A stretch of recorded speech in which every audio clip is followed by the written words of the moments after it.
Hello, कैसे हैं आप सब। उम्मीद है अच्छे होंगे। संडे और नवरात्रि दोनों एंजॉय कर रहे होंगे, साथ में धीमी गति से ही सही लेकिन पढ़ाई लिखाई भी चल रही होगी। यहां पर हम किसी नए सेशन के साथ उपस्थित नहीं हुए हैं। बारी है आपके कमेंट्स के जवाब की। चूंकि कुछ सार्थक सवाल पूछे गए हैं तो उसका जवाब देना बनता है। तो फाइनली यहां पर हम कमेंट बॉक्स के एक सेशन के साथ उपस्थित हुए हैं। सेशन को फटाफट शुरू करते हैं। सेशन में शुरू से अंत तक बने रहिएगा, क्योंकि सवाल किसी का भी हो, जवाब आपके लिए भी कहीं ना कहीं फायदेमंद जरूर होगा। चलिए देखते हैं। सबसे पहले तो शिवम देखिए फाइनली उपस्थित हो गए ना। पहला कमेंट्स आज हम रिसेंट से लेकर के पीछे तक चलते हैं, जितने सवाल का जवाब दे पाएंगे देंगे। कह रहा है got 4 out of 5। Question number 2 source level. जी हाँ, लेवल तब टफ लगता है जब आप तैयारी नहीं करते हैं, और जब आपकी तैयारी रहती है ना तो लेवल सब आसान लगता है। जिन्होंने अभ्यास किया है उनके लिए क्या लेवल, तो इसलिए करते रहिए। OWS के 39 एपिसोड्स आ चुके हैं। अब उस लिहाजन क्वेश्चन रिपीट होता है, ऑप्शन रिपीट होता है, तो आपको वो आसान लगेगा। कुछ कुछ उसमें जो नया रहता है वो आपके लिए कठिनाई भरा होगा। तो ये आता रहेगा और इसको सीखते रहिए, इंप्रूव करते रहिए। अनु बहुत बेहतरीन करते रहिए, क्लोज टेस्ट इंप्रूव करेंगे आप, अच्छे से बनाइए। क्षमा थैंक यू, रिवीजन हो गया, बहुत सारा कॉन्सेप्ट उड़ गया था। हाँ, मिरर ऑफ कॉमन एरर का जो भी एपिसोड आ रहा है, जितने भी पुराने बच्चे हैं और अगर आप तैयारी कर रहे हैं, अभी भी उस दौर में हैं और लड़ना चाहते हैं, तो उसको बनाना चाहिए। क्योंकि मैंने उस बहाने से एक रिवीजन समझ लीजिए तो मैंने रखा है कि जो भी वहां पर पॉइंट्स है तो उसको मैंने पूरे क्लियर किया है, पूरे एक्सप्लेन किया कि उसके पीछे कौन सा नॉर्म्स लगा हुआ है, मैंने उसकी वहां पर बात की है। सर क्वेश्चन नंबर 2 में दैट पीपल ऑफ और द पीपल, ये आर्टिकल डे 1 है। मैं देख लेता हूं क्या है article. Mirror of common error article यहां है। क्वेश्चन नंबर 2, क्वेश्चन नंबर 2 में दैट पीपल है। क्षमा, यहां पर आप ध्यान देंगे, यहां दैट पीपल है। अगर मैंने द पीपल बोल दिया तो पढ़ने में हो सकता है रिकॉर्डिंग के समय में ऐसी गलतियां होती है, तो कोई बात नहीं है। आप वहां पर आप दैट पीपल ही समझेंगे। ऐसे आपको बहुत बहुत धन्यवाद। परफॉर्मेंस बढ़िया है, लेकिन कोशिश करते रहिए, यहीं पर रुकना नहीं है। सर क्वेश्चन नंबर 7 में सी भी लग रहा था, but fortunately I choose a और लिटिल बिट एक्सप्लेनेशन। ये है क्लोज टेस्ट 1 का, तो क्लोज टेस्ट 1 यहां पर देखिए। क्वेश्चन नंबर 7 में यहां कह रहा है 7 का ऑप्शन है वेरीफाई एंड चेक। अब देखिए, वेरीफाई कहने का मतलब है कि जब मेरे पास पहले से डेटा हो और उसको मिला करके हमको कुछ प्राप्त करना हो, तो उस लिहाजन पे जो है हम वेरीफाई शब्द की बात करते हैं, है ना। वहां पर तब हम वेरीफाई शब्द की बात करते हैं। चेक करने का मतलब तो नॉर्मल भी हो सकता है। तो यहां पर हमेशा क्लोज टेस्ट में ये ध्यान रखिएगा कि एप्रोप्रिएट होने की बात करता है। तो यहां जो 7 नंबर में ये ऑप्शन है, ये जो 7 नंबर का यहां पर ऑप्शन है, वो इसका वेरीफाई सही होगा।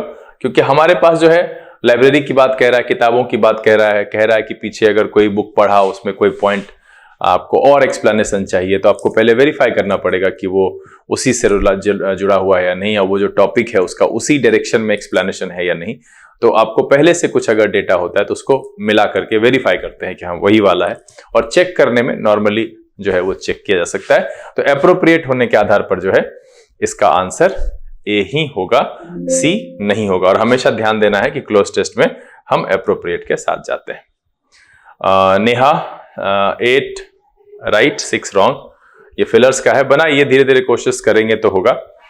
नीरू निशा ने लिखा है, रेनू निशा, सॉरी रेनू निशा जी, आपका बहुत बहुत धन्यवाद कि आपने इस चैनल पर वीडियो देखा और आपको ये अच्छा लगा। ठीक है, मैं ध्यान रखूंगा। और सेंटेंस अरेंजमेंट को फिर से मैं शुरू कर रहा हूं। बीच में उधर जो आया था सेंटेंस अरेंजमेंट का, तो और वैसे भी मैं आपको एक बात बताऊं, मेरा एक व्यक्तिगत मानना है। आपने कहा है तो मैं एक्सप्लेन करूंगा उसको, लेकिन मैं बस यही कहूंगा कि हिंदी पर ध्यान ना दें तो बेहतर है। जैसे कि अगर मैं कई बार लोग मुझे ना कहते तो नहीं है सामने से, लेकिन समझते पगला है। वो इसलिए क्योंकि मैं कह देता हूं कि डॉग का मतलब कुत्ता नहीं होता है। मैं बोल देता हूं कि वाटर का मतलब पानी नहीं होता है, बिल्कुल नहीं होता है। वो उसका हिंदी रूपांतरण है, उसको कहते हैं भाषाई रूपांतरण, लैंग्वेज इंटरप्रिटेशन है वो, कि एक भाषा में किसी एक शब्द को जो बोलते हैं। और हिंदी का तो इंग्लिश से दूर दूर तक कोई लेना देना नहीं है। हिंदी का संस्कृत से लेना देना है, क्योंकि दोनों की लिपि एक है, देवनागरी।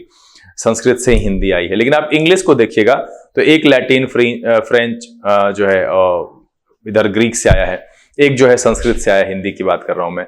उसके बाद जो है उसकी लिपि रोमन है, इसकी लिपि देवनागरी है। दोनों में कोई लेना देना ही नहीं है, तो वो हिंदी नहीं है। जिस शब्द को अगर ऐसे कहेंगे तो फिर संस्कृत में जो हम कहते हैं डॉग को कुकुर कहते हैं, तो वो भी उसका मीनिंग हो जाएगा, तो ऐसे में गड़बड़ हो जाएगा। तो आपको बस ये समझना है कि बस ये बॉटल है, फीलिंग्स ये होनी चाहिए कि बॉटल का मतलब बॉटल है। इसकी हिंदी करके बताइए, अगर इसका हिंदी मीनिंग कुछ होता है तो मुझे कमेंट में लिख करके बताइए कि इसकी हिंदी क्या होती है। आपको बस इस चीज की आदत डालनी चाहिए कि कैमरा मतलब कैमरा होता है, और उसका एक्सप्लेनेशन समझिए कि ये एक ऐसा उपकरण है जो हमारी स्टिल फोटोग्राफी करता है, मतलब तस्वीर खींचता है, तस्वीर लेता है, और दूसरा है कि हमारे मूवमेंट को रिकॉर्ड करता है, जिसको वीडियो रिकॉर्डिंग कहते हैं। एक डिवाइस है, इसको कैमरा कहते हैं। फैन है तो वो हम हवा देने का काम करता है, उसको फैन कहते हैं। सड़क है, रोड को रोड समझिए। हाँ, उसको हिंदी में क्या कहते हैं, हिंदी में इसलिए लिखता हूं कि आप चूंकि हिंदी के साथ फ्रेंडली हैं तो आप जल्दी समझ जाएंगे। लेकिन आपको कोशिश ये करना चाहिए कि जब आप पेपर पढ़ते हैं तो जो आपको थोड़ी बहुत समझ में आती है 10%, 25%, 30%, उसकी परसेंटेज को बढ़ाना है, ना कि हिंदी पे जाना है। क्योंकि हिंदी ना कई बार आपको फंसा देगा, वो ट्रैप है। तो ठीक है, अभी आपको दिक्कत होती है तो मैं उसके लिए कोशिश करूंगा कि मैं उसमें एक्सप्लेनेशन डाल दूं। लेकिन मैं बस यही कहूंगा कि आपको कोशिश करनी चाहिए कि आपकी जो सेंस ऑफ अंडरस्टैंडिंग है ना इंग्लिश को लेकर के, उसको डेवलप करिए, ना कि आप हिंदी के पीछे जो है वो दिमाग लगाइए। क्योंकि हिंदी की बैसाखी पर इंग्लिश चलाएंगे तो परेशानी होगी। खैर, मैंने आपके ओपिनियन को दिमाग में रखा है। बहुत जल्द जैसे क्लोज टेस्ट शुरू किया, सेंटेंस अरेंजमेंट भी शुरू करूंगा, उसमें मैं पेयर में एक्सप्लेन कर दिया करूंगा। लेकिन आपको मैं बस ये कह रहा हूं कि if you want to improve your English, तो जो सेंस ऑफ अंडरस्टैंडिंग है उसको डेवलप कीजिए। हिंदी पर भरोसा कम, रिलायबिलिटी हिंदी पर नहीं होनी चाहिए। आप कहीं पर भी डिपेंड रहेंगे ना तो मरेंगे। डिपेंडेंसी खत्म कर लीजिए। सीधा सीधा इंग्लिश लिया, इंग्लिश सुना, इंग्लिश समझ में आया, इंग्लिश में जवाब दे दिया। ये होना चाहिए। जैसे हिंदी की है, हिंदी सुना, हिंदी में समझ लिया, हिंदी में ही जवाब दे दिया। ऐसा नहीं है, किसी एक भाषा को समझने के लिए दूसरे भाषा पर डिपेंडेंसी होनी जरूरी है। चलिए, अमन राज बहुत बहुत धन्यवाद, बने रहिए। पवन कुमार वेरी नाइस, अच्छा लगा, अच्छा लग रहा है देखकर, बिल्कुल देखते रहिए। Sir, can frustrated be synonym for word fray? हाँ, एक सेंस में हो सकता है। इरिटेटेड कहें तो ज्यादा अच्छा है। ठीक है। स्मृति अच्छा है, इंप्रूव करते रहिए। एक भाई साहब, अच्छा नहीं, रितिका वर्मा, इन्होंने पूछा है कि यहाँ पर हेड क्यों लग गया है। तो देखिए रितिका, मैं यहाँ पर आपको इसको एक्सप्लेन कर दूं, एक मिनट। चलिए,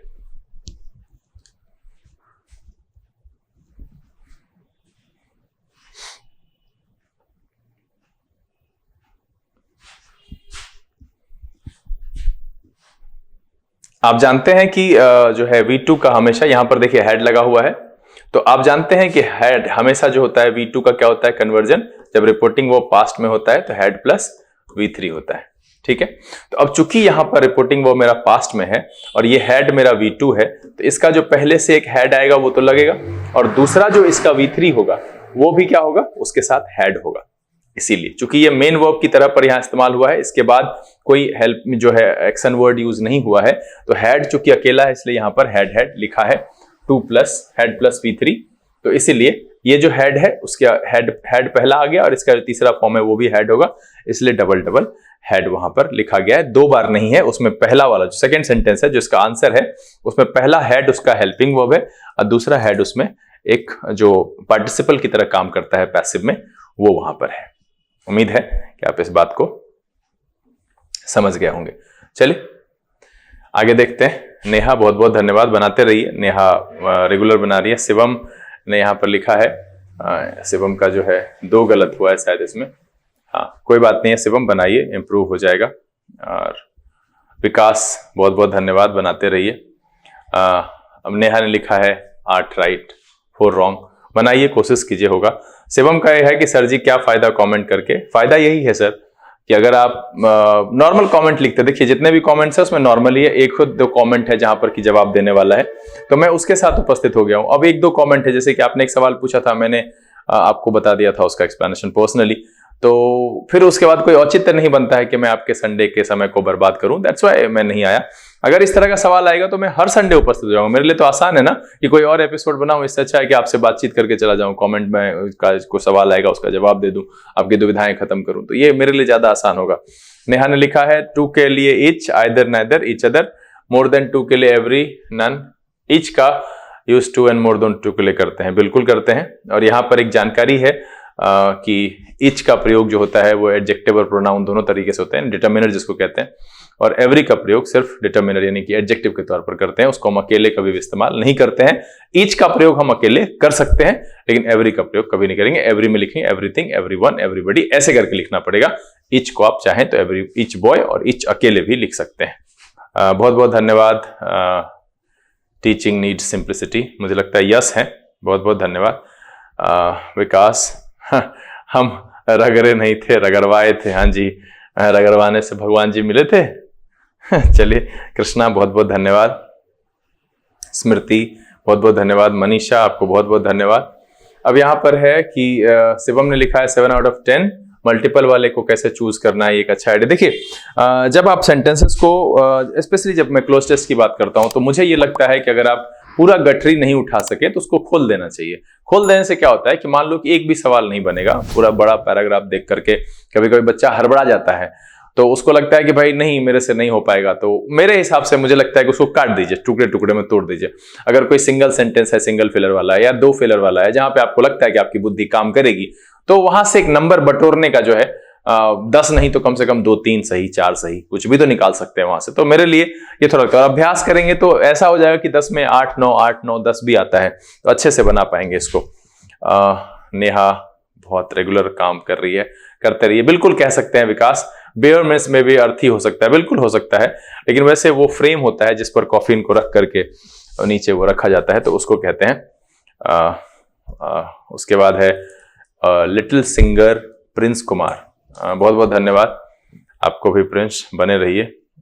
खनीन दास, अगर मैं किन्हीं का नाम गलत पढ़ दूं तो उसके लिए मैं क्षमा प्रार्थी हूं, उसके लिए ध्यान दीजिएगा। बहुत बहुत धन्यवाद दास जी। नेहा बहुत बहुत धन्यवाद।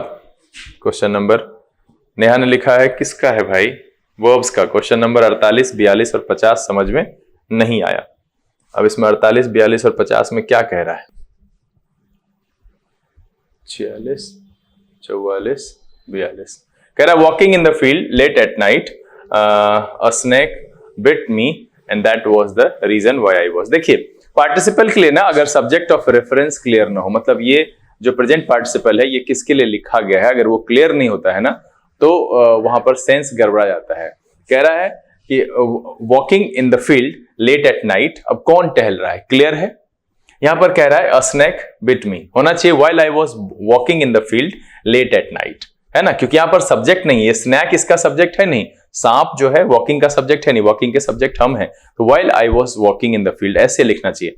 अगर आगे सब्जेक्ट ऑफ रेफरेंस क्लियर हो जाता है, मतलब स्पष्ट लग जाए कि भाई किसके लिए वो लिखा गया है, तो लिखा जा सकता है। सब्जेक्ट ऑफ रेफरेंस अगर क्लियर नहीं है प्रेजेंट पार्टिसिपल का, वैसी परिस्थिति में हमको इस तरीके से नहीं लिखना चाहिए, और इसलिए मैंने कहा था इसको कि while I was walking in the field late at night a snake bit me and that was the reason. तो इसलिए यहां पर मैंने इसको चेंज किया था, और कुछ नहीं है, वो है कि पार्टिसिपल से सेंस क्लियर नहीं हो रहा है सेंटेंस का। अगर आपको लगे कि एक्सप्लेनेशन ठीक से नहीं समझ में आया अभी भी, तो उस क्वेश्चन को जाकर एक बार फिर से देखिए, और आराम से मैंने जो वहां पर समझाया है एग्जाम्पल देकर के उसको समझिएगा।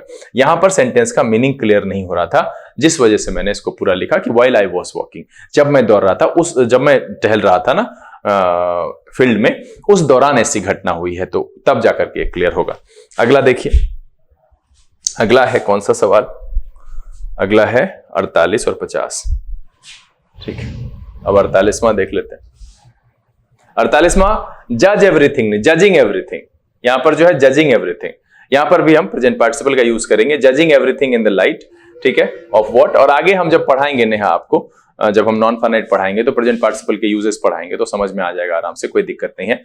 जैसे बाइंग प्रेजेंट्स लिखते हैं, और इस तरीके से यहां पर जो है जज नहीं, जजिंग लिखिएगा, judging everything in the light of what the leaders of both side parties had said the judge। अब देखिए यहां पर जो है इसका रेफरेंस क्लियर है, the judge came to the conclusion, मतलब इसको जज करते हुए कि दोनों पार्टीज के जो लीडर ने क्या कहा, the judge came to the conclusion that the case was false।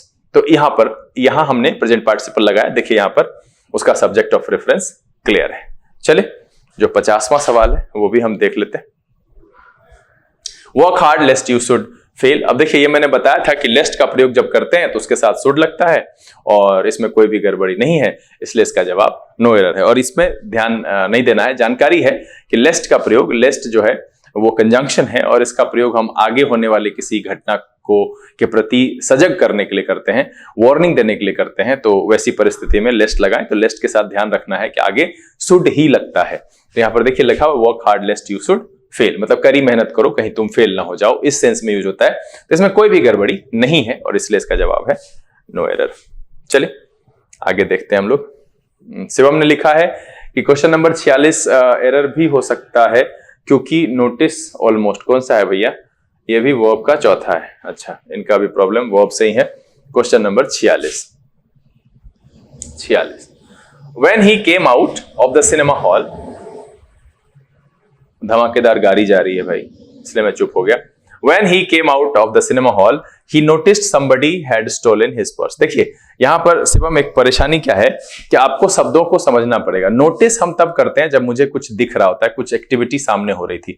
Find का मतलब होता है कि जब हमने ढूंढा तो पाया, क्योंकि पर्स की जरूरत नहीं पड़ती तो कई बार ऐसा होता है कि जो है पॉकेट में बटुआ है या नहीं है ये हमको घर तक नहीं पता चलता है। जरूरत पड़ी तो हमने ढूंढा, तब मुझे पता चला अरे मेरा बटुआ कहां है, ऐसे खो दिया मैंने। तो ये फाउंड वहां ज्यादा एप्रोप्रिएट है, इसीलिए मैंने वो नोटिस हटवा के। नोटिस क्या होता है कि सामने कुछ हो रहा है या कुछ आप जा रहे हो, बगल में आपने देखा कि कुछ फिसी सा आपको लगा, कुछ सस्पिशियस आपको लगा, तो आपने उसको नोटिस किया कि हाँ यहाँ पर कुछ गड़बड़ है।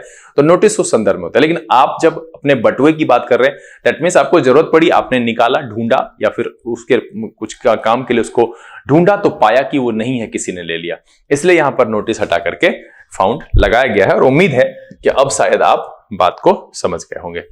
चलिए अति लोलुप, हेजेमॉन कंट्री के लिए और एक लीडर के लिए हो सकता है, दोनों के लिए बिल्कुल हो सकता है, अलग अलग है। कंट्री भी पावरफुल हो सकता है, दूसरे को लीड करने वाला, और कोई एक पर्टिकुलर लीडर है तो उसके लिए भी हम यूज कर सकते हैं, ऐसा कुछ भी नहीं है। 35 नंबर राइट हुआ है सर। ओके हर्ष, बहुत बहुत धन्यवाद। टफ था, कोशिश कीजिए, बनेगा। बहुत मेहनत करते हैं आप और करना भी चाहिए। बहुत बहुत धन्यवाद। वैसे सेशन काफी लंबा रह गया, यहाँ पर बहुत देर से मैं सेशन में हूँ। बाकी जितने भी लोग हैं, आशीष, करण आशीष हैं, बाकी सबको ढेर सारी शुभकामनाएं, बहुत बहुत प्यार इस चैनल पर बने रहने के लिए। और हाँ, एक और चीज है कि अब मैं रिसेंट पीछे की तरफ जा रहा था, जिस किसी का भी मैं कमेंट का जवाब नहीं दे पाया हूं, मैं फिर से कह रहा हूं कि प्लीज आप एक बार दोबारा उसको ऊपर करके लिख दीजिए। मैं कोशिश करूंगा कि वीक के दौरान ही उसका आंसर दूं, नहीं तो पक्का अगले कमेंट बॉक्स में उसका जवाब लेकर के उपस्थित जरूर होंगे। उम्मीद तो यह है कि आप सबके जवाब मैं यहां पर दे पाया और आप सब संतुष्ट हैं। तो खैर जाइए, एंजॉय कीजिए, नवरात्रा है और थोड़ी बहुत पढ़ाई भी करते रहिए। खुश रहिए, मस्त रहिए। Thank you, God bless you.